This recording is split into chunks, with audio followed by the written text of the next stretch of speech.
I have a question about the session where like to talk to.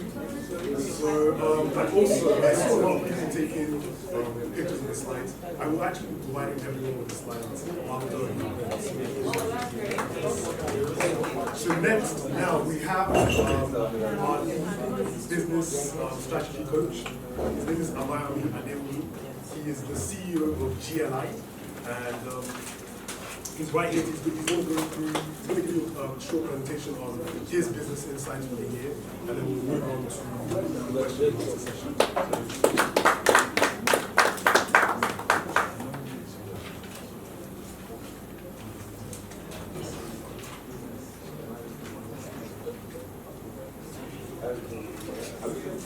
Good morning, everyone. That session was deep. How many of us were there? I was there just taking in all the data. And someone was telling me, it's just like they are whetting our appetite. And I said, to be honest, there's really nothing much you can get in that short stretch. The whole idea is to whet your appetite to seek more knowledge. So when you're now seeking more knowledge, that's what can lead you to do more research and also say, oh, Mr. Obele, can I have your time? Can I have a session with you? Now, I see a lot of entrepreneurs, and I think it's mostly in our culture, we don't value people's time. So most time we want to circumvent the process. So when they say there is an opportunity for a quick thing, everybody comes there, I will get value for this man today. Yes, you get value. But it's just like going on Google and expect to get all the information on Google in just 30 seconds, 30 minutes. Is that possible? Yes, so that's exactly. You still need to value that time and say, oh, I have something that is of value to me here. I would like a one-on-one session with him. You see people, especially those are your friends. Hello, Alpha now, that thing. They want to pick your brain. So we need to get more value. So quickly, I'm going to start my session with saying the destination could be visible, but without strategic planning, it will not be visible. Do you get what I mean? Can I have a marker? Sorry, I'm the teacher. Is there a marker here or anything?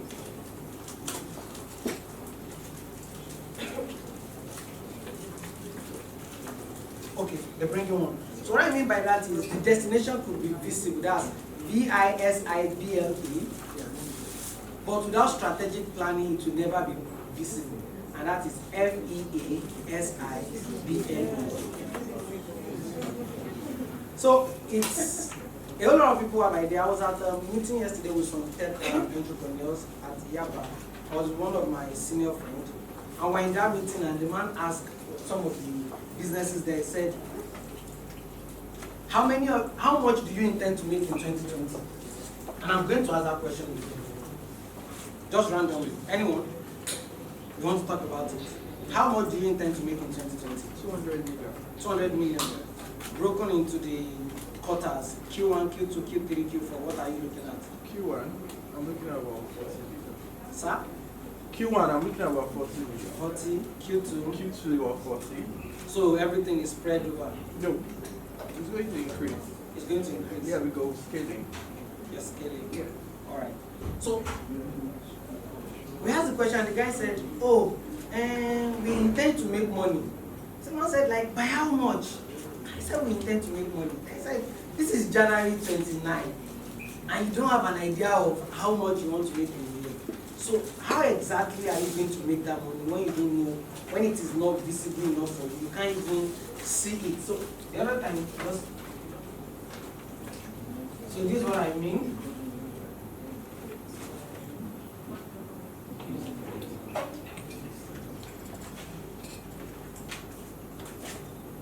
So,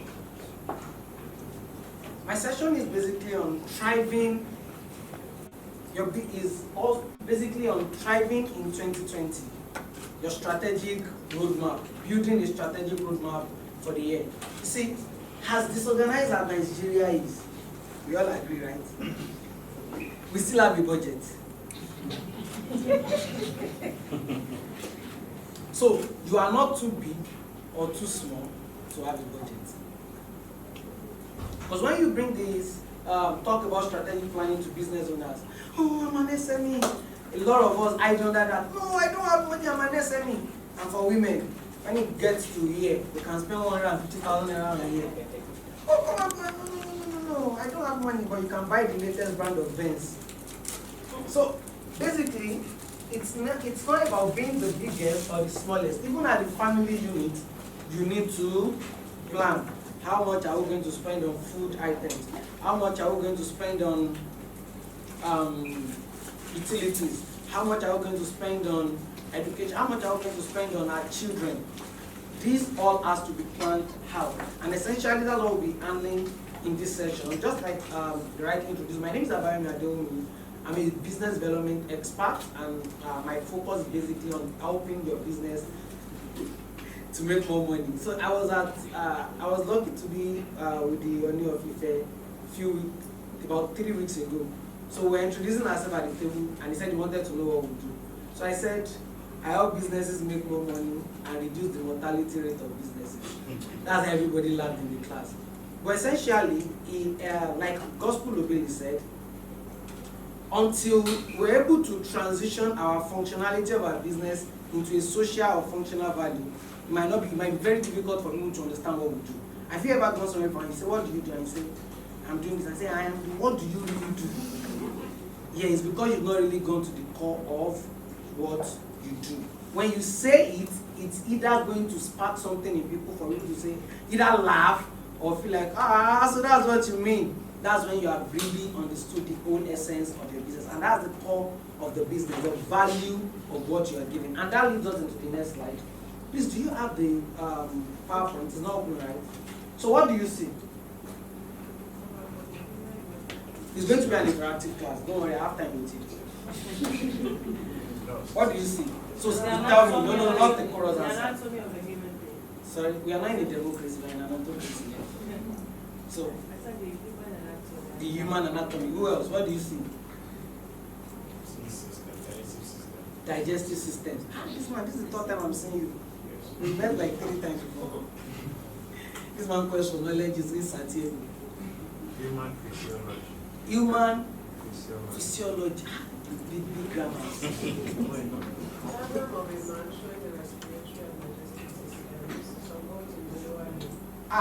Please, man, are you a medical? That was so detailed. So that the kind of people that when you are writing exam in school, they will use their script to mark your scripts.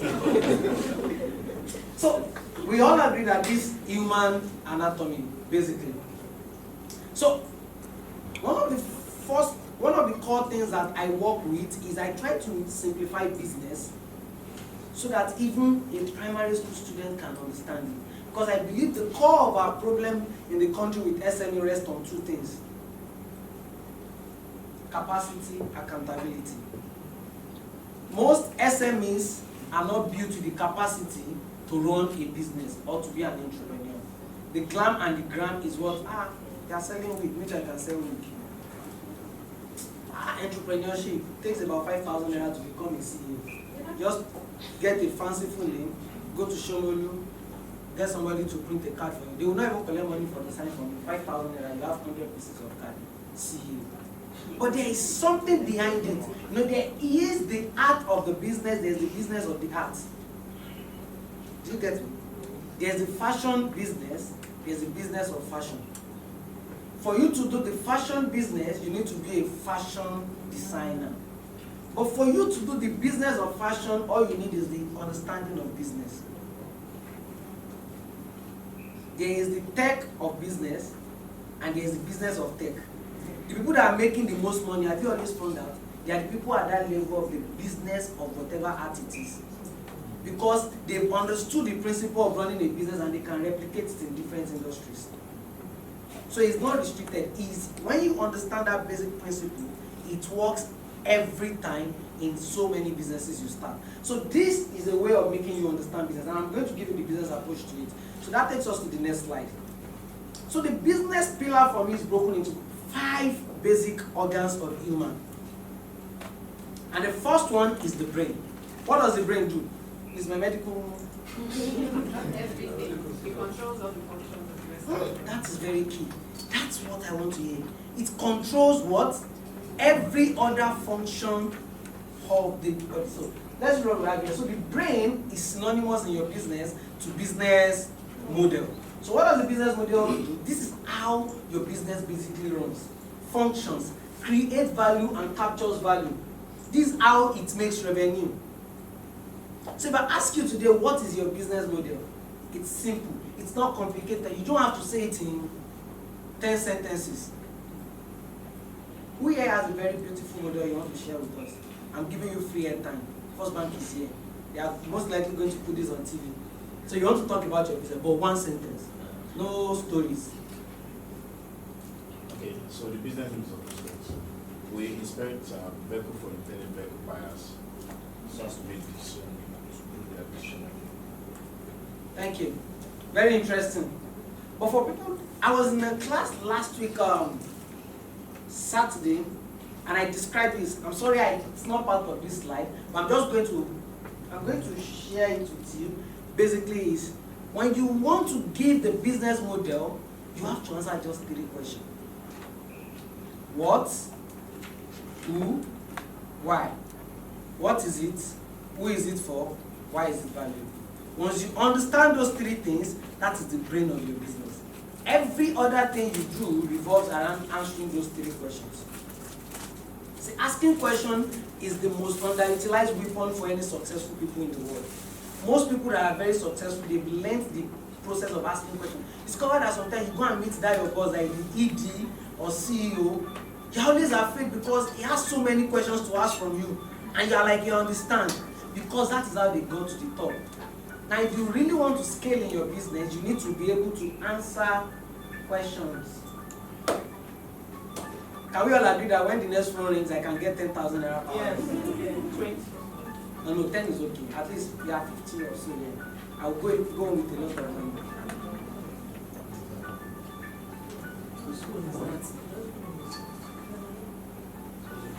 Sorry.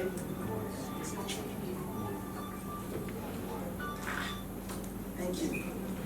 Okay, back to what we're talking about. So, what is it?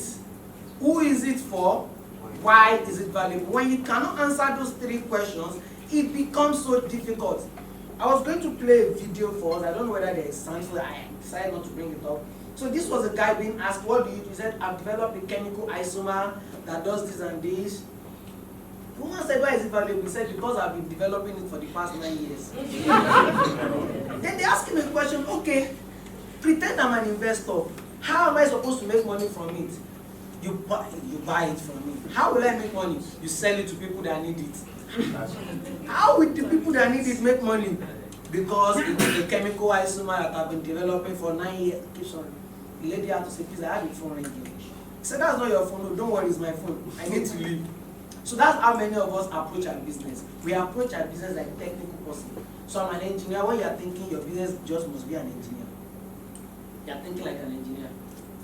When I saw this sitting back there, it came to my mind that this is the approach many of us have to. You know, when you're a carpenter, you have an hammer in your hand. Every problem looks to you like what?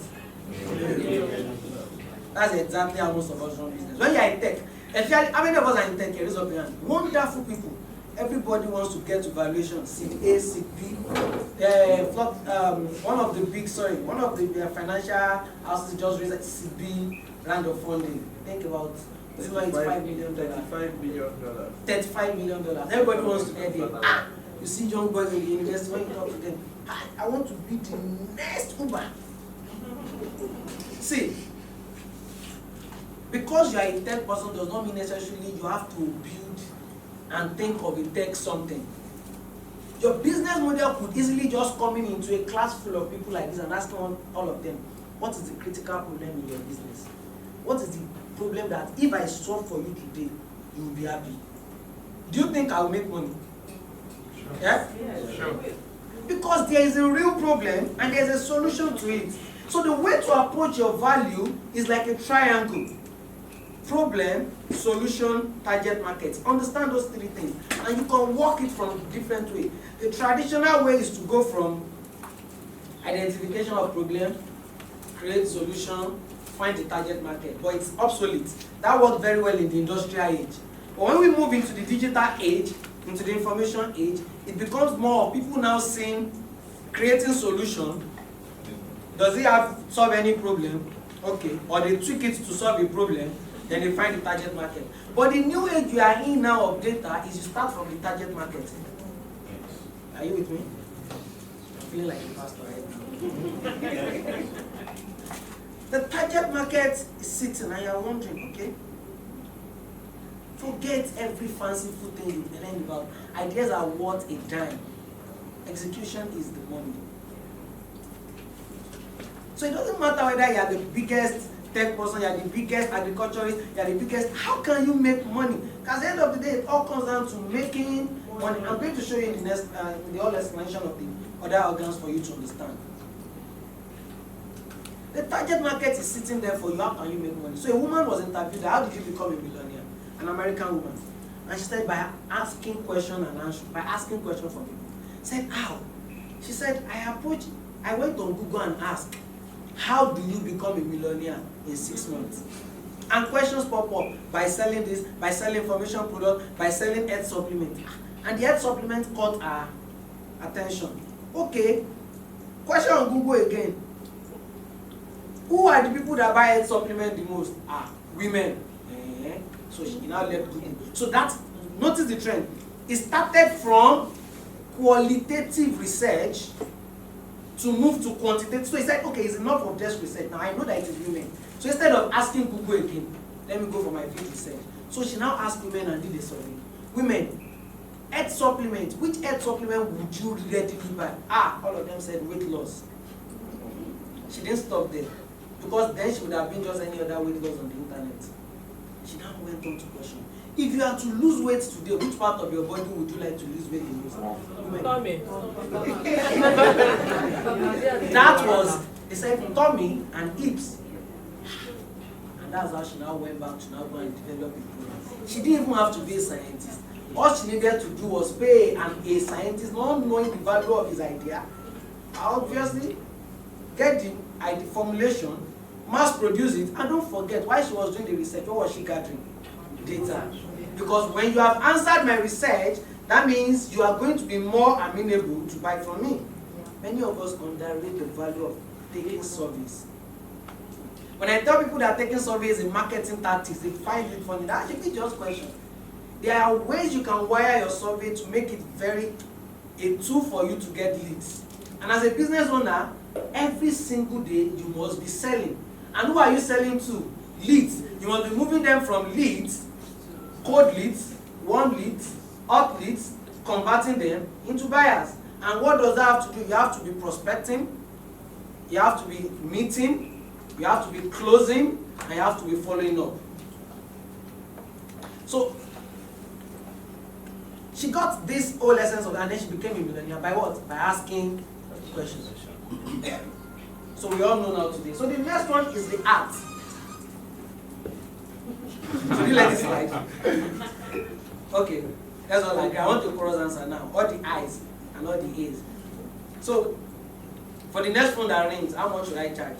Realistically, I'll tell You give everybody like 2 seconds to ensure that their phone is silent. Yes, why we are doing that now? Not withstanding. No, Nigerians don't react. They don't react until there's a consequence.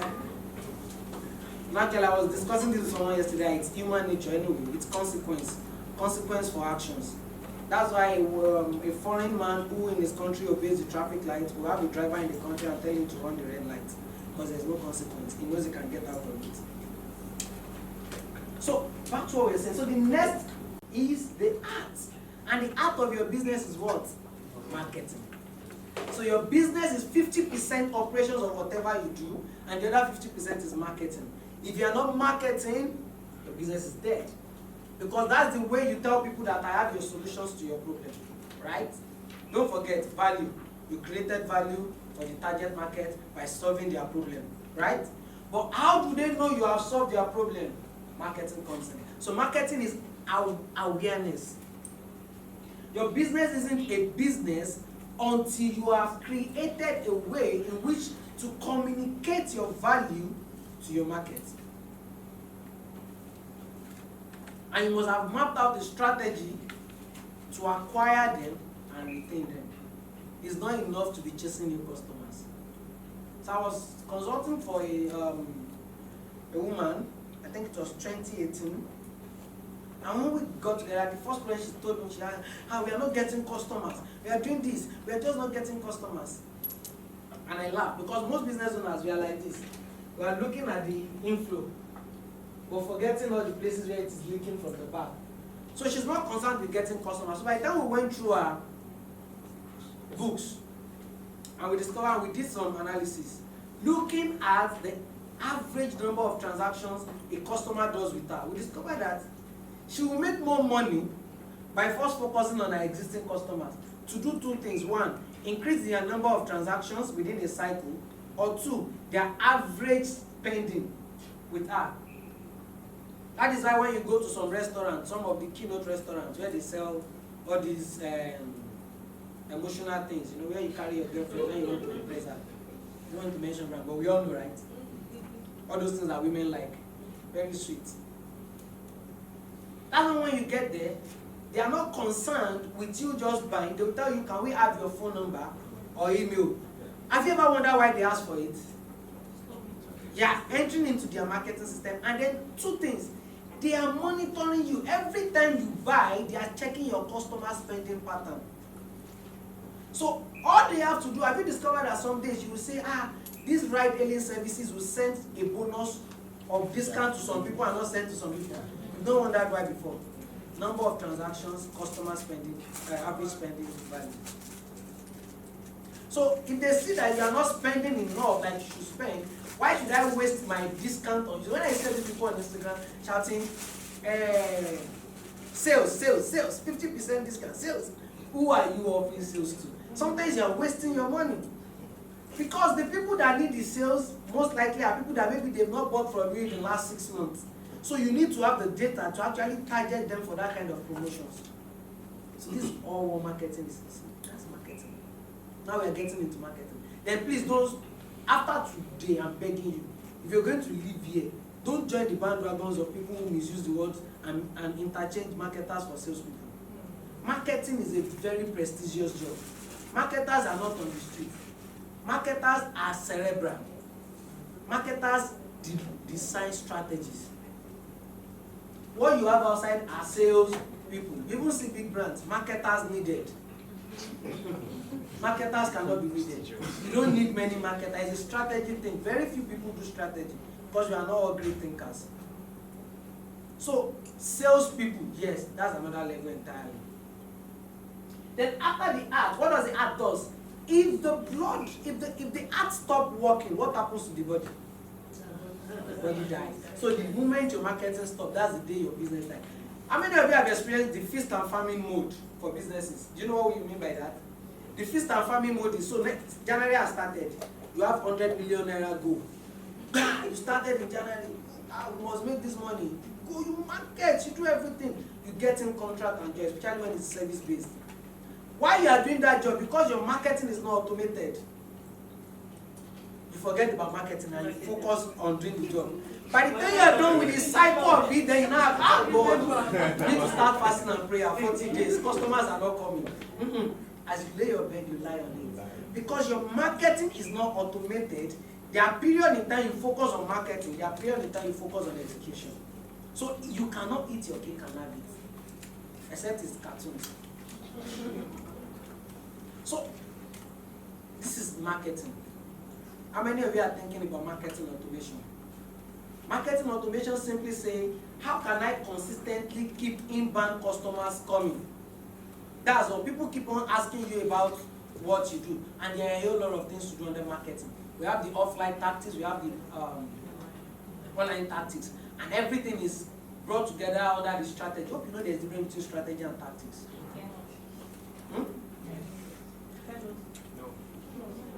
No, some people said yes. I want to learn. He said yes. No, it's an interactive class. You'll be surprised that you can learn more from people. So, my senior friend that we were together yesterday was advising those people, and he said, do more of peer-to-peer counseling. Many of us don't do that for ourselves. We are always looking at someone up there to come and help our businesses, the big business coaches. If he touches my business with his magic wand, it will happen. Don't forget, at the beginning I said the two problems we have is based on capacity and accountability. So I'm going to get to accountability soon enough. So because many of us are developing capacity, thanks to Firstbank, you are developing capacity. The session you're having today, trust me, you will pay through your nose for it. I'm not joking. And that's individually. So capacity is there, now it's accountability. Sorry, you're talking about marketing automation. Started with keeping your inbound customer. Yes, I'm going to go back there. Okay, you still go back there? Yes, I'm still going to go there. Or you want to ask a question? No. Okay. So automating your marketing, what are the things that are important to you? What are the marketing, what's your overall marketing strategy? Oh, we want to acquire so number of customers over time. We want to achieve this form of impression. We want to achieve this form of brand awareness. So your tactics is now, how do we get here? That keys into our overall strategy. Maybe your marketing strategy, what do you do now? Yeah? Events. Or you want to be the go-to person for organizing events such as this. So your tactics now, okay, how do I do it in January? Your tactics is broken down into smaller chunks so that you can assess and strategize. So automating marketing is the way out. So you can automate your marketing in so many ways. Either you have a marketing team in-house, but for SMEs, I always advise, outsource as much as possible. Outsource as much as possible. And when you think outsourcing is expensive, I laugh. When SMEs think outsourcing is expensive, if you want to hire a very good marketing strategist, how much, be honest, a marketing officer, how much do you think averagely he or she will charge monthly? Sorry, let me give you a comment on this marketing. Marketing is used loosely. Yes. So now that you are talking about it, it's more clearer. Clearer. So in that case, I would look at for somebody to strategize for you, you're looking at from 150 to 100 points. Nothing less than that. Every month. And I don't think any SME Okay. That's very clear now. So the last person said willing and able. Is it that are they able or willing? They are willing, Okay. Now I'm going to break it down to you. Do you know why? What? So the problem is actually not being able, honestly. So I'm going to break it down to you. One of the things my organization do, we do business plans for corporations and companies. We have to assess those or they want to re-strategize and things like that. You see, one of the problems we have is at the place of setting up your business model, many of you see marketing as a cost and not an investment. When you see it as an investment, then you will understand that it's like saying, I want to build a house. Architectural drawing is not optional.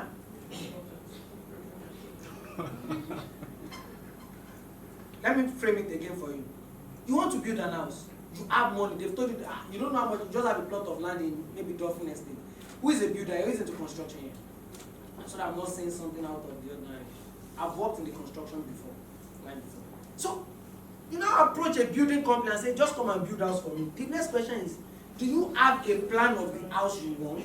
Or do you want us to decide the plan for you? You now say, no, I don't want a plan. Just build house for me. Is it possible?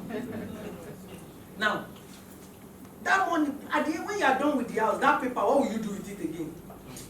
Be honest with yourself. The architectural drawing, just be looking at it, the house is already sitting there. Maybe use it to get approval, that's all. So that's exactly, many people see marketing as a cost. It's something like, they don't come to collect my money again. It is not, this is what I need to grow my business. So at the beginning of the year, many of you don't even set marketing budget. So when you are setting your budget, you set staff budget, this budget, but when it comes to marketing budget, 1%. So this company was trying to make about, their business is about 100 million naira upward. And we told them that your marketing budget should not be less than this percentage. Hey, how can they dedicate this amount to marketing? What will it? And I say, okay, see, Every other thing you've done about your business is good. Operations, whether you're into manufacturing, maybe you need to set machines. Marketing is to your business. It's just the art of your business. Without it, your business cannot function.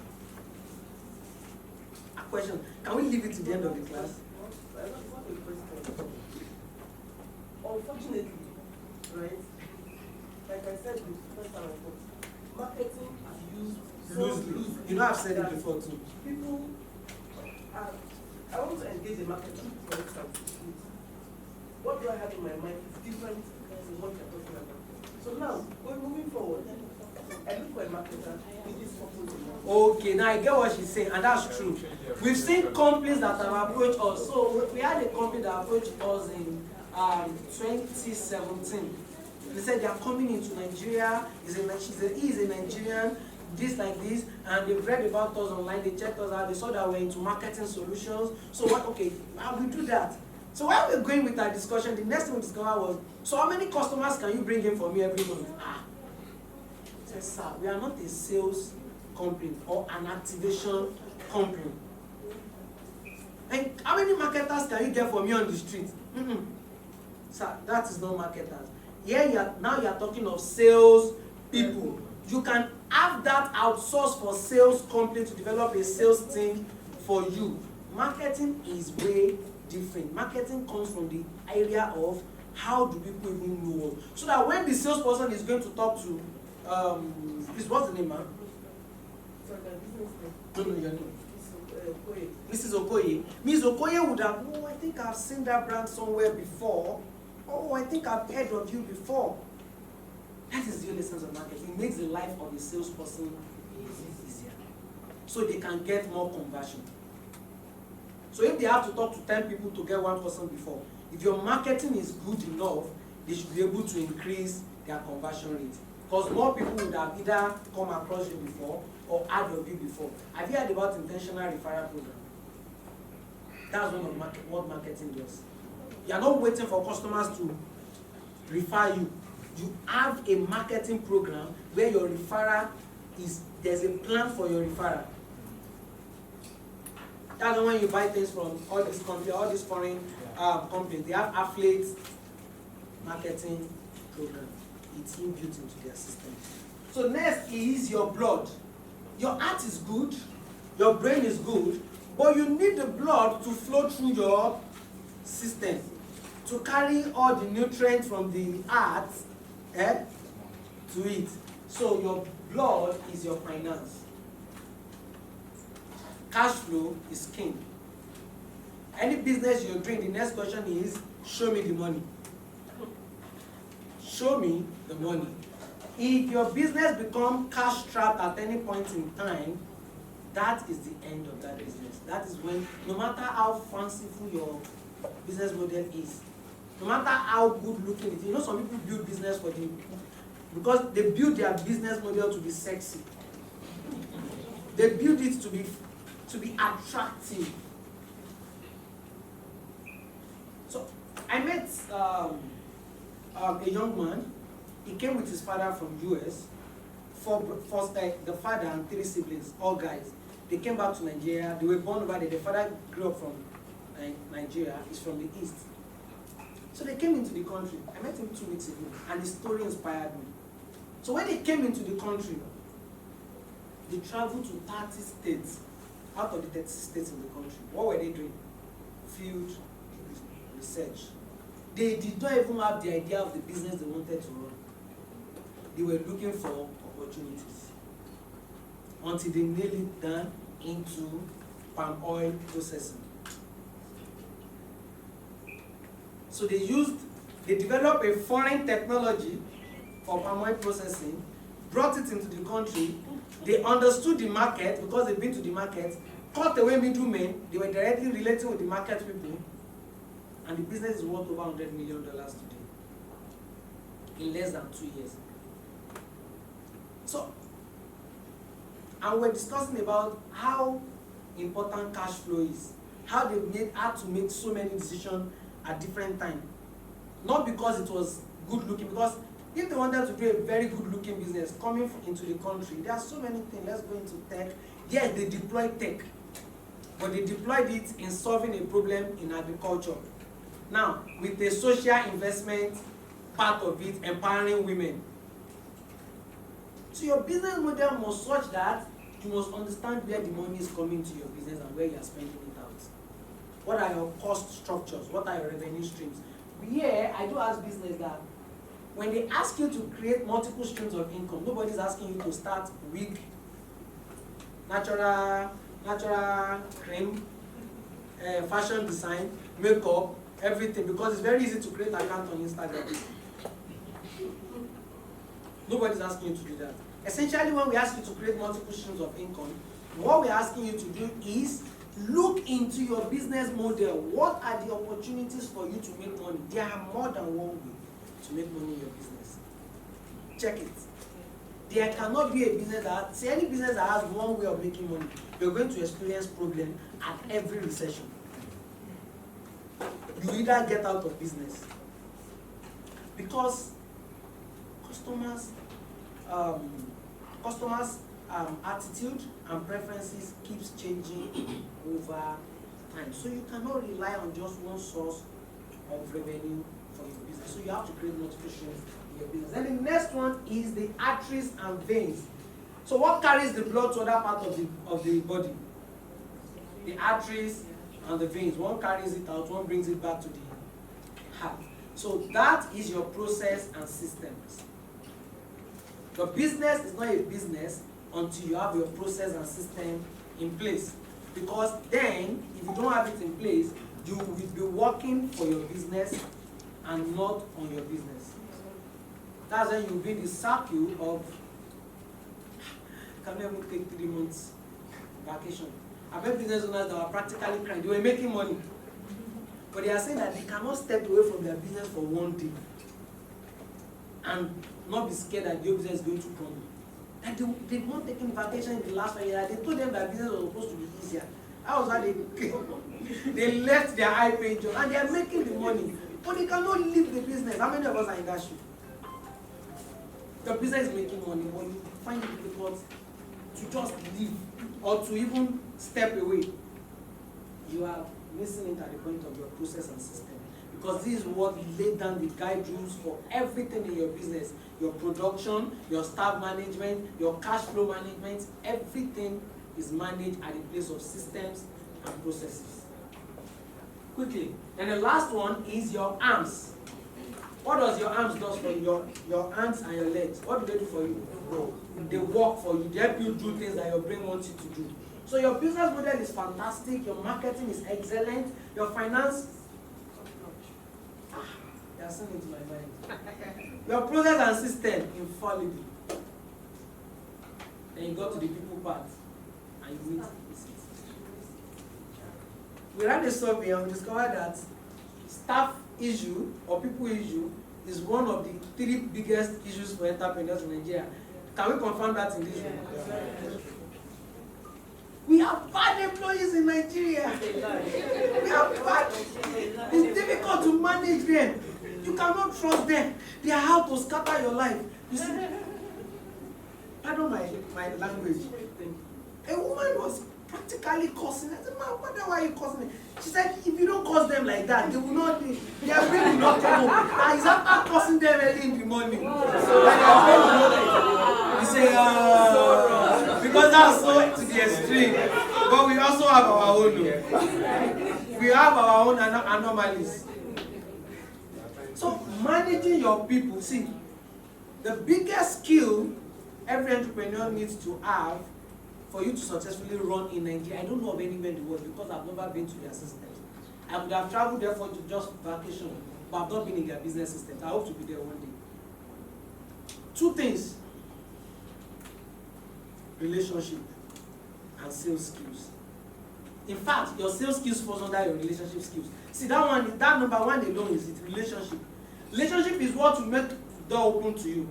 Relationship is what will make people listen to you. Relationship will be why people will want to fight for your cause. Relationship will be why you will be owing your staff salaries and they will tell you that, man, let's still keep going. We know there's something here. Relationship is why you will tender your proposal And every other person will tender their proposal, and everybody will say, no, we are going with this man. Relationship is why you will get to the front of the customers and be able to sell to them. Have you heard of what we call relationship selling? Many of you, what you still practice is transactional selling.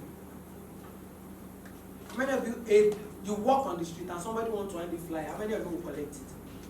Raise up your hand. Almost nobody. You will.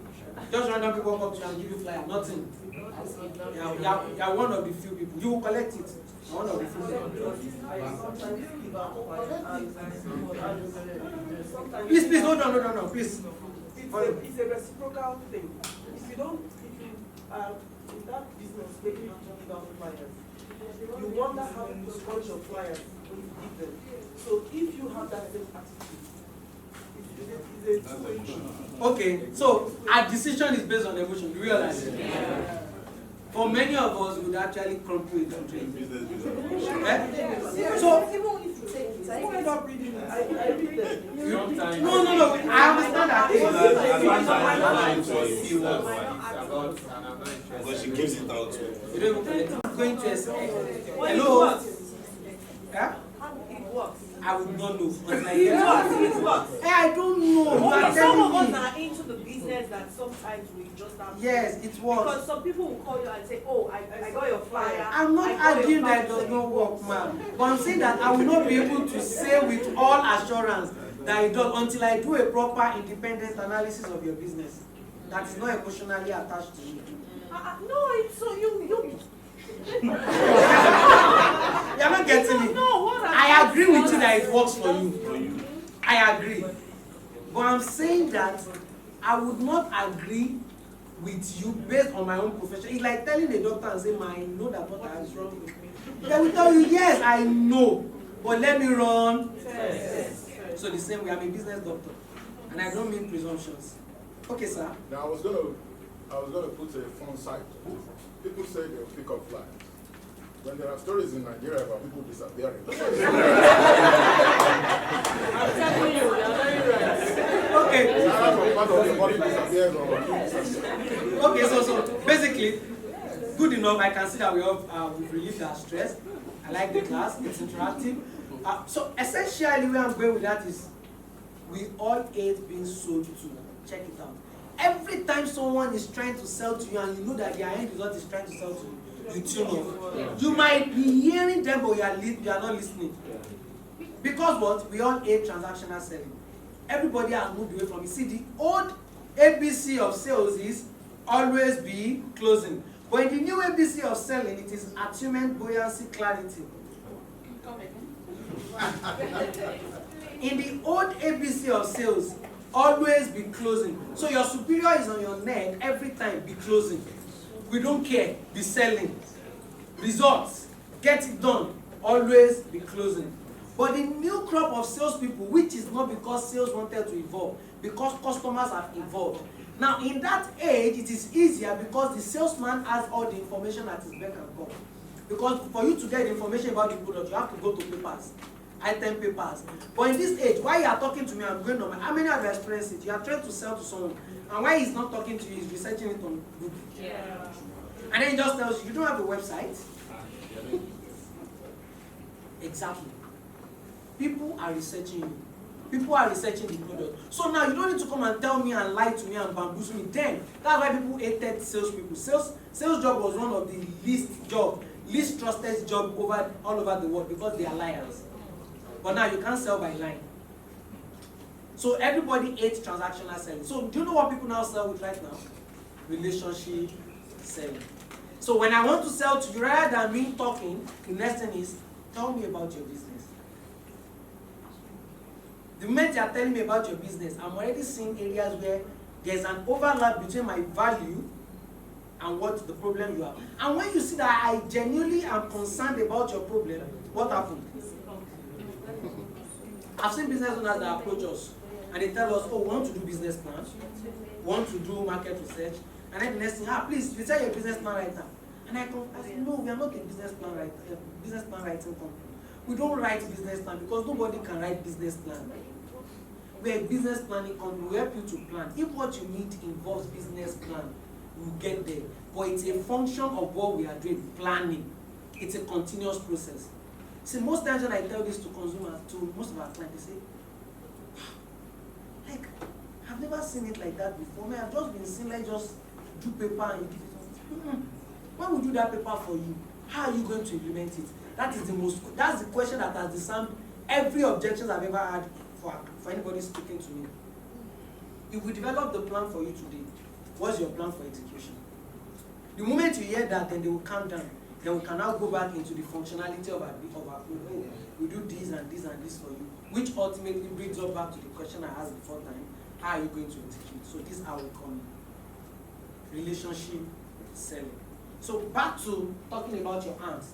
Is the relationship part of your business? People, managing supplier, managing vendors, managing repairman, managing utilities people, managing government. You have to manage a whole lot of people as a business owner. In fact, the volume of people you have to manage in a day is overwhelming. So your emotional intelligence quotient must be so high. For all of you that I just want to do business and I don't like talking. I don't like, maybe you should go and get it. Like I do tell people, entrepreneurship is not for everybody. You might not like my stance about it. And I believe that the drive about it is overrated. That's what has led a lot of people we have as entrepreneurs today are accidental entrepreneurs. Frustrated job seekers who could not get job and they are in entrepreneurship without adequate training and capacity to take it through. So when they get to the midway, they are frustrated. And then we have more frustrated people on the street. How many of you you've lost money in business? How do you feel? Got you feel mad, you feel stupid. You feel like, what have I done? How many of you would, if you want to do it over, you prefer somebody walking through? Everybody need to. So that's the part of your business. So do we all understand the anatomy of the man right now? And do we all agree that this is the real anatomy of business? The 5 pillars every business rests on. So let's go over it again. The brain is synonymous to what? Your heart is synonymous to? Your blood is synonymous to? What? Your blood is synonymous to what?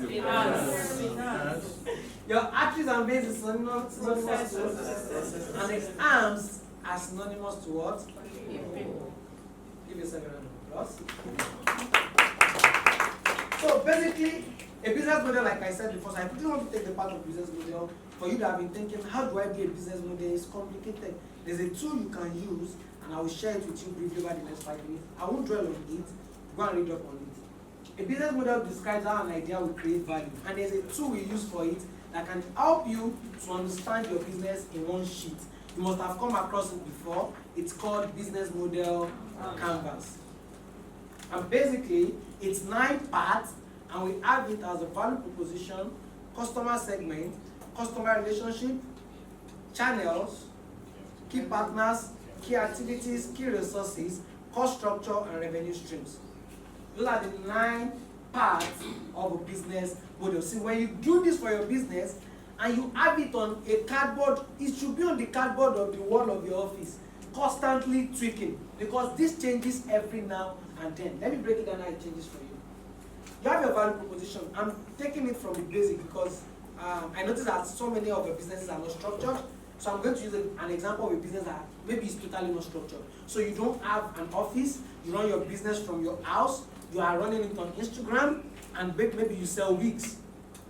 Or we don't call it wigs. I'm going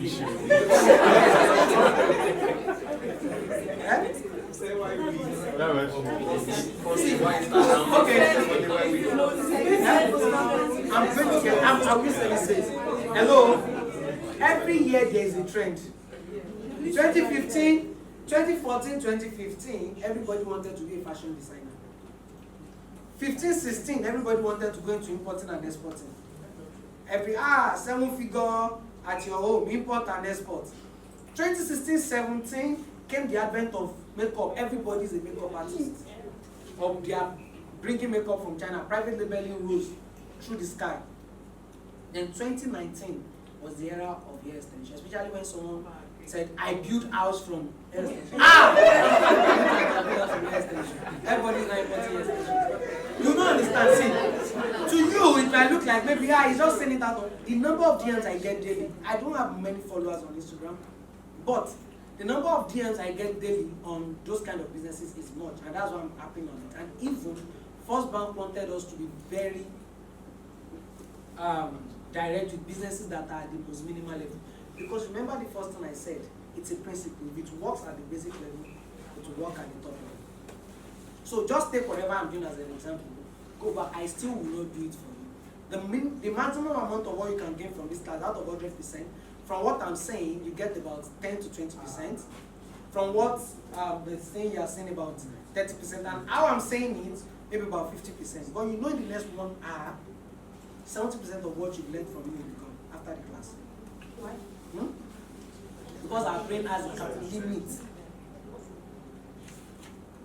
By the next 1 week, you have about 5 to 10% retainage. So it still comes down to you doing the hard work. Nobody will do it for you. It's not fanciful, it's not nice, it's not easy, it's not sweet. It means rolling up your sleeves and getting your hands dirty. And if you're not cut out for it, get out of it. There will always be jobs to employ. In fact, you see, how many business owners would like to employ a former business owner? I would. You know why?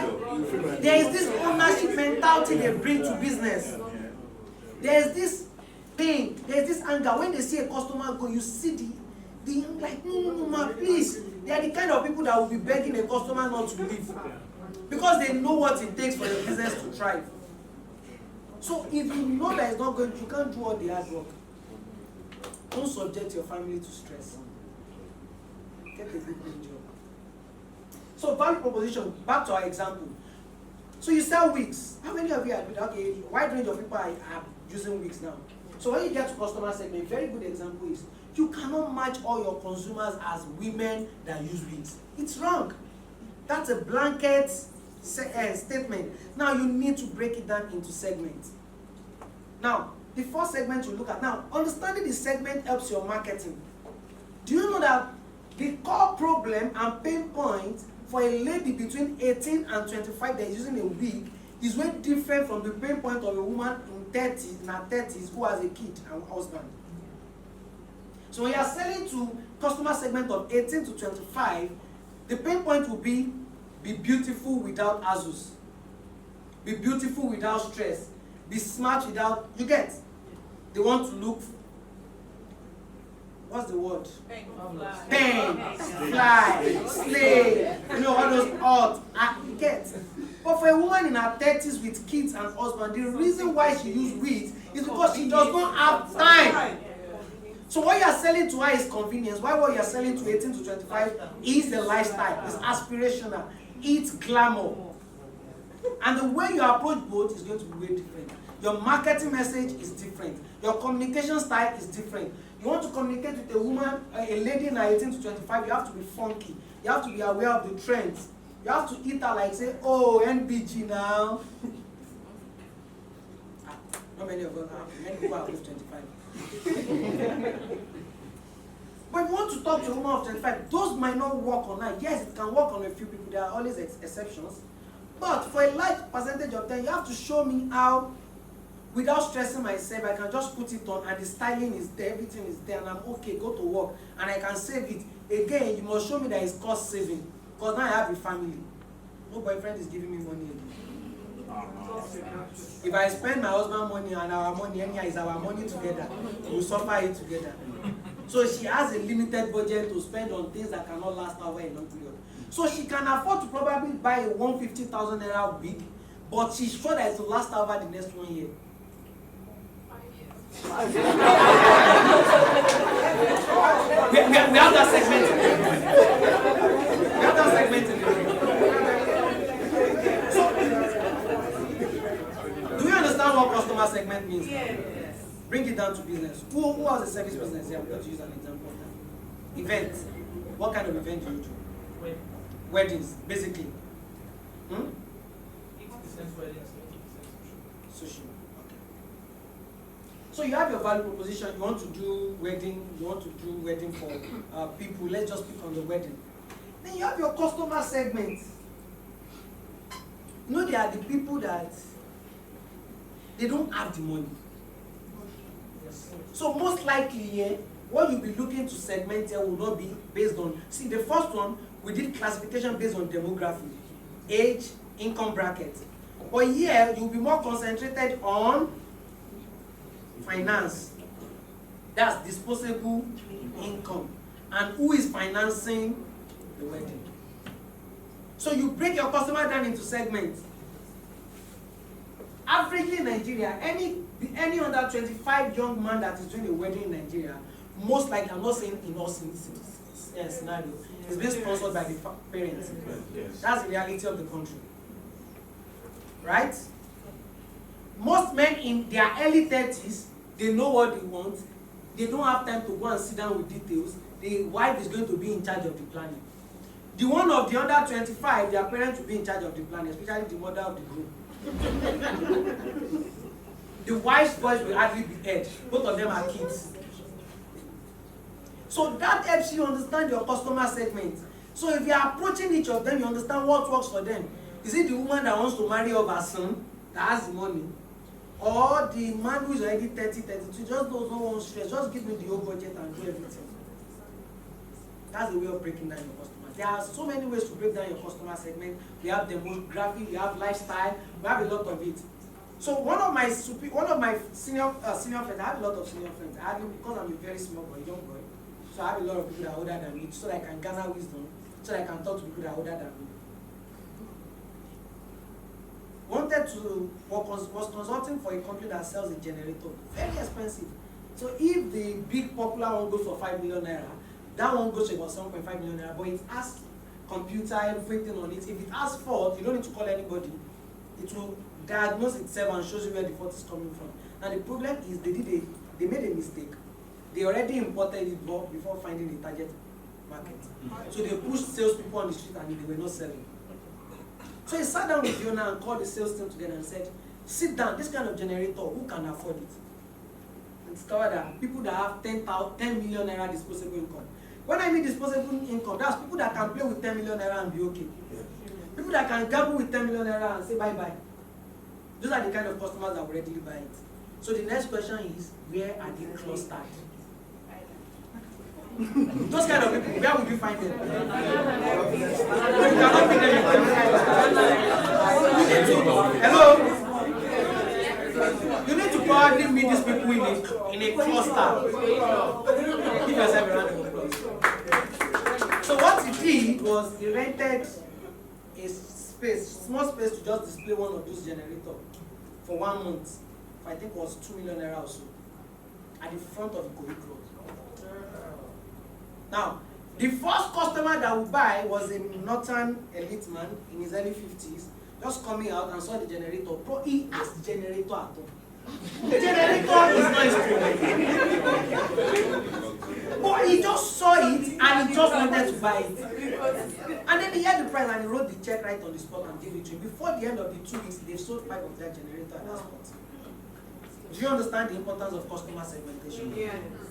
Sorry, you mentioned that 18 to 25, we're going to be selling lifestyle. Okay, what? Depending on what you are selling. I kind of like categorization. So for people older than that 38 or so, what do we sell? Like how? What do you do? I'm going to be very practical. What do you do? Okay, I make granola cereal. You make granola cereals. What's the value in it?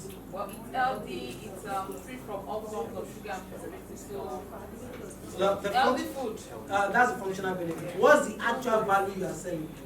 Well, that people can have breakfast that is, like they can have their breakfast on the go, and the ingredients, I think not adding preservative of sugar is a major selling point because of diabetes, obesity that are related to consuming those things on the. So you know what you will look at? What you sell is health related, health benefits directly yourself. Why not partner with a pharmacy, hospital and dietitian to recommend what you sell? So you can segment your customers based on where they visit. So you reach them. I call it the pyramid model. So if you pour water from the base of a pyramid, does it have any chance of getting to the top? But if you pour water, the same energy you used to pour water at the base of the pyramid, if you pour it at the top of the pyramid, will it touch everywhere? The same energy it takes you to meet people individually. The same energy it takes for you to think, where do these people live?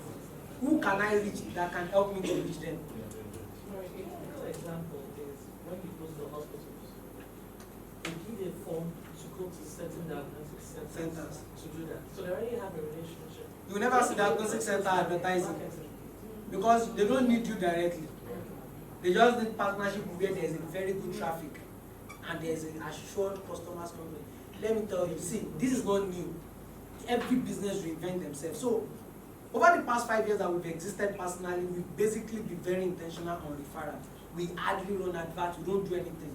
So this year I sat down with my team and I said, okay, we have grown beyond referrals. So what's the next way to go? Okay, the businesses we do, many business owners find it difficult to invest in their growth because they see it as an expense. Why not approach places where they would normally go for other things and partners? So what I'm telling you is practical, is what we are doing also. Customer segmentation. Let's not waste too much time. So are we good on that? So you come to the customer channels. So the channel is like a bridge that takes you from value proposition to the customer segment. How will they reach you? So your business, do you have is it social media? Can they buy on social media? Can they reach you on mail? Multiple channels. So that's what we're talking about. Brick and mortar. These are what channels we're talking about. Customer relationship, very key. Looking for it. Okay. I don't want to mention it. But if you want to buy bottled water, how many of you know the CEO of the bottled water you drink? The CEO of the company. How many of you have interacted with the CEO of the brand of the phone you are using? But they communicate to you, right? So we call that mass market communication medium. But for someone that sells events, she does events, the kind of relationship she shares with her customer is personalized experience. So for everyone, you have to recreate experience for them every time. It's unique, it's bespoke, and that's why you should charge more. What else? Okay, key partners, very critical. The rise and the death of your business solely rests on understanding your key partners. There's a popular eatery we know that will never sell another brand of popular drink apart from one particular one. There's a partnership. It's not just the color. They have, in fact, they have the concentrate with them. That's the level of partnership. So that they just put it and put water and give it to you in cup like this. Please, they are like, they didn't pay me now. So, who are your key partners? Who are the people that if your business will succeed, you need to be on good terms with them? Lagos State government just banned bike generally. They didn't say they are banning anybody. They banned bikes, Okada, and Keke. But some people are more it than the other. Understanding who your key partners are is very critical to the longevity and sustainability of your business. Who is your supplier? Who does manufacturing here? You do manufacture. What do you manufacture? Kids clothing. If your fabric people mess you up, or your tailors, and you have orders, maybe 1,000 orders to deliver, what happens? And those ones record their contract that you defaulted on our agreement. So you need to be very clear on who you are partnering with. Make sure that it's not in the hand of someone that will play tente with it. Sorry for people that are not Yoruba, it's gambling. The tente is all this thing. When we are young, women, ladies.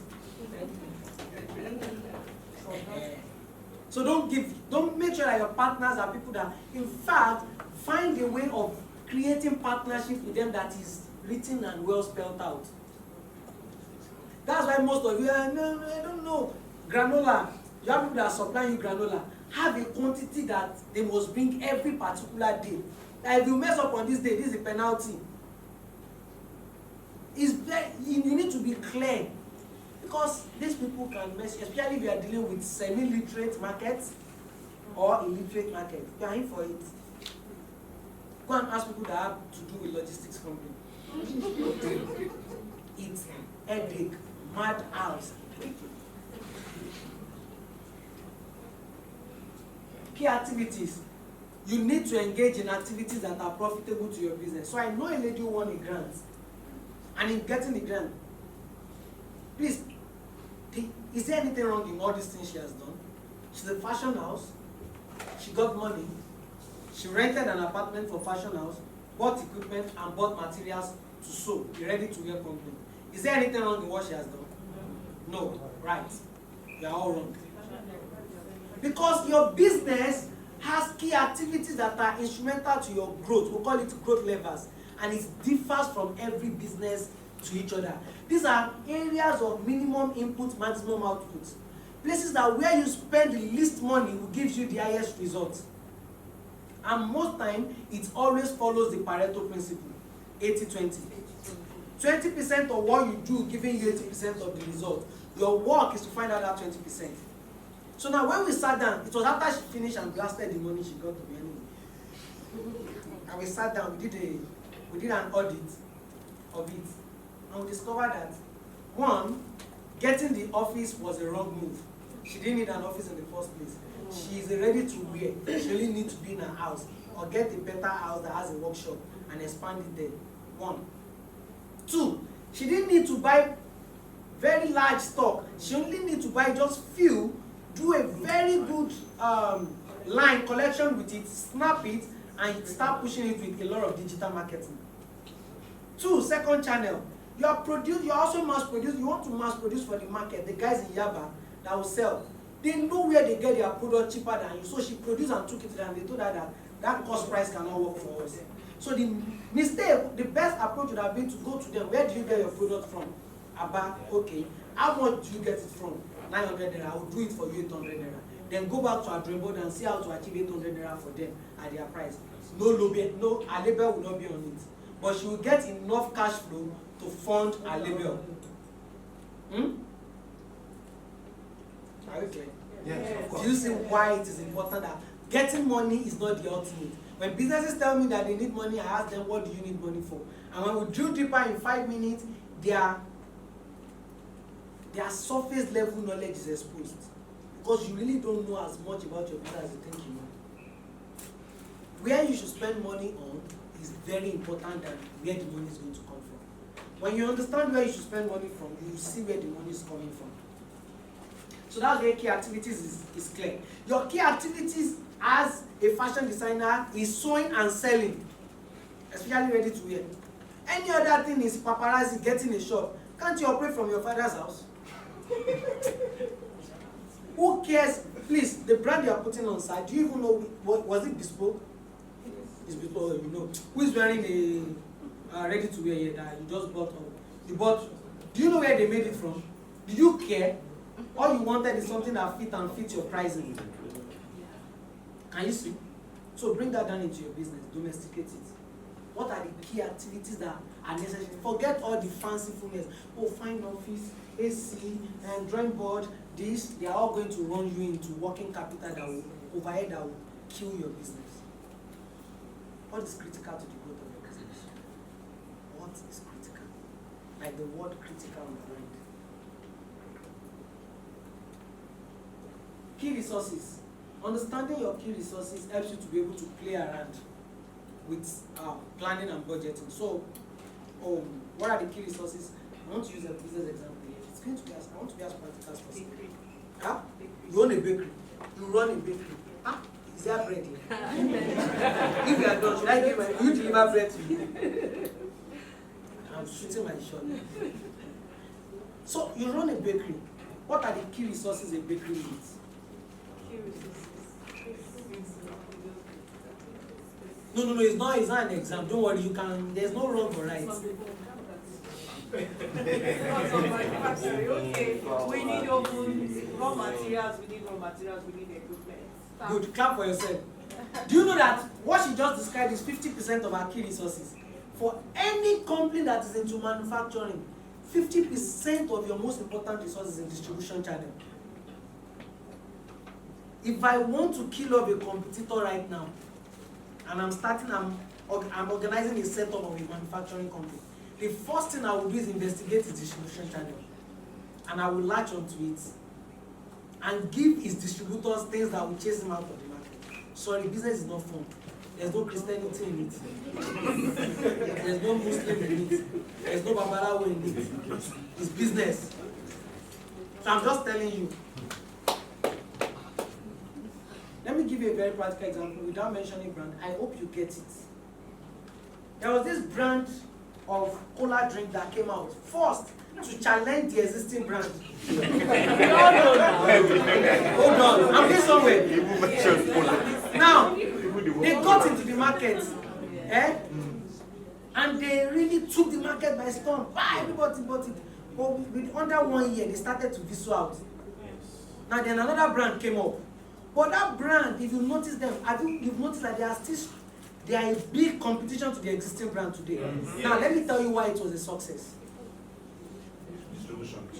They have a distribution channel that was not existing on cola before. It was existing on the complementary product of cola drink. So all they had to do was bypass the distribution channel of the existing brand, who has already killed the other brand with incentivizing their distributor not to stock competition. We'll give you more rebate if you don't stock other products. So when customers get there and they say they want to buy today, you don't have. Tomorrow you don't have. Next tomorrow you don't. The fourth day you ask for the existing one they have.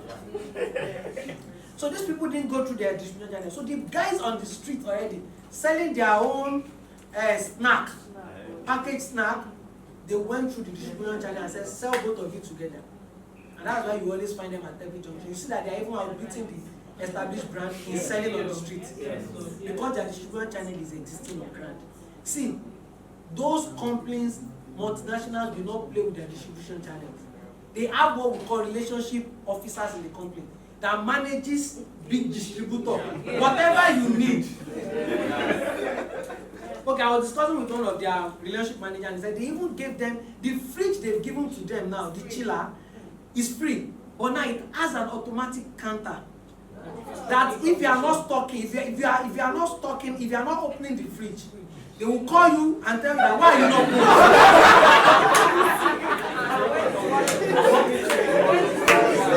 And they will send their relationship manager and say, Mama Baja, what happened? You are not selling our product, we cannot lie. Is it that there is no light? Can we do solar for you? So when you say you are doing bread, you are manufacturing, your most important resource is your. See, that's what we help you to chase out competition. That's what we help you to try.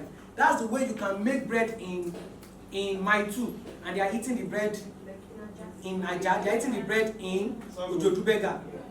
It is distribution channel. If you get it right at that point, you can partner anything into it. So your cost structure and your revenue stream. How do you spend money? How do you make money? Next slide. Is business model clear? Yeah. Can we do something like that for our business? Yes. So one of the greatest problems we always have as entrepreneurs is focusing. When it comes to planning for your business, is focus. Because we have an idea, what if I do this? What do I do that? You need to focus. And in developing your business, your strategic growth for 2020, I'm going to run you through some checklists of what you should do. That will help you develop a strategy. How many of you have a strategic roadmap for your business for this year? A plan for 2020. I'm not saying a business plan. A 2020 business plan. Raise up your hand. Very few. I actually saw it in the report here. Many of us do not plan. And when you are not planning, you are planning to fail. It's as simple as that. You need to plan. It's not restricted to big companies alone. So I'm going to give you the cheat sheet or checklist rather. All those fancy things. Whatever you like to call it. Please go on. Let's go to the next slide. So building your 2020 strategic roadmap, 1, conduct a business audit, conduct a SWOT analysis, conduct a personal analysis, assess your strategic direction, which is your mission. Why do we exist? Vision, where are we going? Values, how will we behave? So next slide, I'm going to bring it. I'll try. I'll communicate with you. Please. So the first step is conducting an audit of your business. You cannot know the future, you cannot plan for the future if you don't know your history. How many of you have an audit report of your last year? And I'm not saying financial audit alone. Financial audit is just one leg of the 5 audits you need to do. Remember the 5 legs of your businesses. Finance, business model, marketing, people, process. You need to audit the 5 one. So you need to evaluate your business on how did your marketing work out, which marketing channel did they react with most last year, what were the marketing channels that failed you. When it comes to your process, you need to interview your staff. They understand your business better than you. What can we do better? Instead of 10 processes that is chopping our money, what process can we remove from it to make and to retain the quality? Interview them. Your people, sit down with them. Last year, how did we as a company perform with you? Did we treat you well? What would you like us to do better? Many of you are scared of asking that question because you know you did so bad. So next, I can't really go too much into it. So the next one is conduct a SWOT analysis. It's overrated. People do it all the time. But conducting SWOT analysis for your business is very important, and it's divided into 2, internal and external. Internal is focusing on your strengths. What do you do well? Weaknesses is saying what did you do badly or you need to improve on. Opportunities are what are the goals for you. What are the places where you can make money? Mr. Gospel, he did a justice to opportunities for you. So you should probably meet with him after the class or get his contacts to get more detailed one for your industry. Threats, very important. You are not just in business to make money. I tell people that any business that cannot do these 2 legs, profitability and sustainability, what you are doing is an expensive hobby. So next, a personal analysis is very important for your macroeconomic indices, and that is what he has covered. Your political, economic, he was more focused on the economic, so you need to understand how the political landscape affects your business. 2023 election is coming again. Who are the powers that are aligning? See, a switch in government like this can disrupt your whole industry and render you out of business. So you have to lend your voice. If it's at the, I'm serious, if it's at the legislation level, if it's at the strategy level, if it's prayer groups, you need to be involved. Stop this apathy towards the government. It doesn't concern me, it concerns you. After investing millions of naira into your business, suddenly they shut it off with one regulation. Now the street is hard. Legal structure, environmental impact. How is your business conforming with environmental issue? Nigeria, from the last summit and Davos that they did, one of the issues that was designed was climate change. How is your business? You might think Nigeria might not do it. See, one government will just come in and suddenly environmental compliance becomes so important. Technological, your business cannot exist the way it did in 2019. What are the technological things that can affect you? What is AI impact on your business? Blockchain, machine learning, virtual reality, mixed reality. How do they affect your business? Social, how does it affect your business? TikTok is the new thing. Do you have an account on TikTok already? You don't see, I made a mistake in 2014, and which I will advise you never to make. So 2014, when almost all the thought leaders, people that know one thing or the other are getting on Instagram, I felt like Instagram was just for the, it's just for the people that are showing off. I was not interested, LinkedIn and Facebook. By 2017, when Instagram caught up, the guys that have gotten on it early enough in our industry were the big boys in the top leadership industry.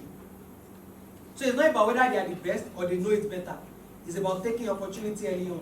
So think about your industry too. So assess your strategic direction, your mission, vision, values. Assess it every year. How did we perform? Why do we exist? How do we plan to fulfill this in the next year? Vision, where are we going? Your plan must coincide into that. And then values, how will we behave? What's important to you?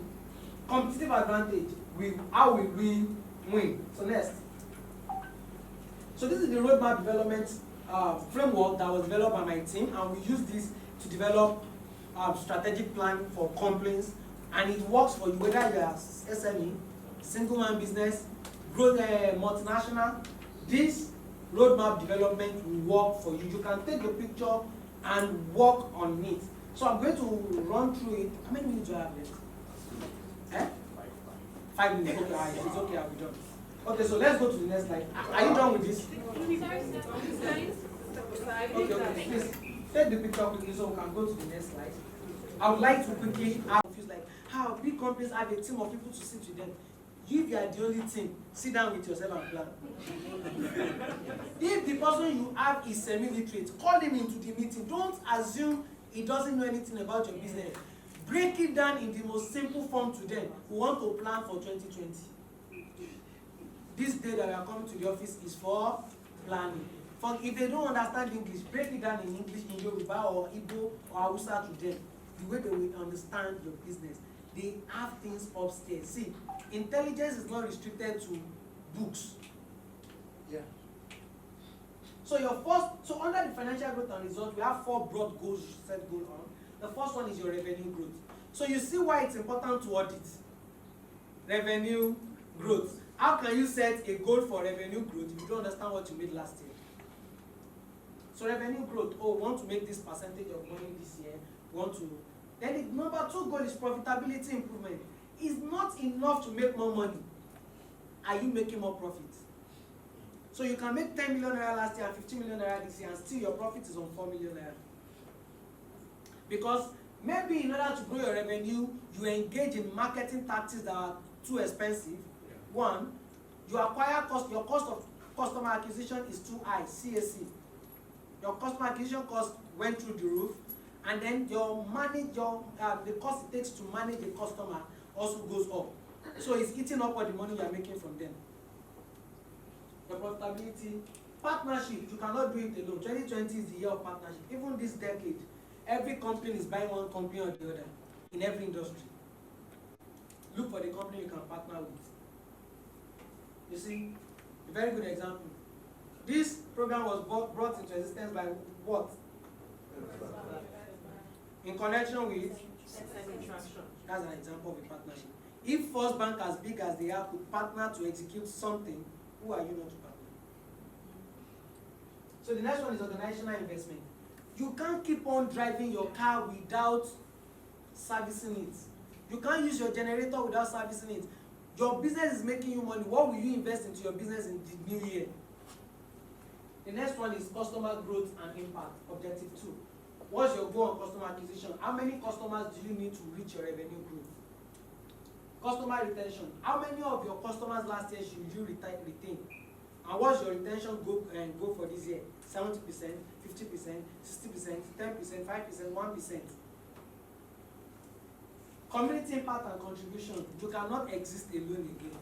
Every business must have a human side to them. So what are you doing to help your community? SDG focus. You want to get grants, SDG. You want to get loan, SDG. Money is coming to Africa. It's coming to Nigeria. Let me be sure. That's the truth. But who is going to get it? Tell me on which strategy. Operational excellence. Product development. What are the new products you need to develop this year? What worked last year might not work this year. So sit down with your team. How can we better improve our products? Go to process improvement. Like I said before, what are the processes you can improve upon? Your team members are important here and your key partners. Go 3, marketing effectiveness. You need to gauge. Last year, how effective was your marketing? And remember, when we say marketing, we didn't mean going on the streets. Now, at least if you can go with that knowledge alone, that's enough. Your sales effectiveness, that's your conversion. How many people that ask about send you DM, did you convert? How many of them did you follow up on? They told you they will call you, contact me later. You didn't contact them 3 weeks later. Do you have an Excel sheet to track them? Prospecting, follow up in 3 weeks, follow up in 2 weeks. When you follow up alone, is a good mind. Yeah. Then the last is your people expertise, recruitment. Who do you need to recruit? What are the roles you will need to recruit if you want to expand? See everything is key together. If you want to make more money, where do you need to expand your people? Do you need to get more people to be able to fulfill more orders? Recruitment. Who do you want to recruit? Staff retention. What are your plans for staff retention? What are the benefits you can give to them? Team bonding activities. You can just wake up one day, be unconventional. You have 3-man team, just carry all of them to the beach, rent a cabana, and all of you work from there. If what you have to do is computer related. Start development, send them on courses, and do everything possible to train them. Go on to the last slide. Now, trends to watch out for in 2020. Digital marketing will only become more popular in 2020, so you need to take it seriously. Video content to make your business more relevant. We are in that age. People want to see video, want to see you live. Your business is impacted by global and local politics, so watch out for trends that can disrupt or disturb your industry. Next, carry your market on your head and up, because there will be increased noise in 2020. More people know that they have to be online. More people know they have to shout, so you have to make your own voice the loudest, but without making noise. You know, there's a way you can talk loudly without making noise. There's a difference between noise and sound.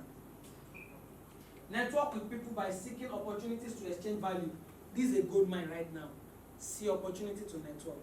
Find a way to network with people and seek cross-border partnership. Don't be so fixated on Lagos. Think outside Lagos. Think outside Nigeria. It is there for the taking. So when you travel outside of the countries, like to African countries, you see that all of them respect you a lot. Telling this I'm a businessman in Nigeria. It will open so many doors for you. Start working towards SDGs in your business, because that is the future. And lastly, learn, learn, learn. Learn, relearn, unlearn, and learn again. Business is an art and a science. The art of it is the fanciful part that many people like. The science of it is what we just did now. Crunching your numbers, your data, and planning. Love the art, but embrace the science more. Thank you.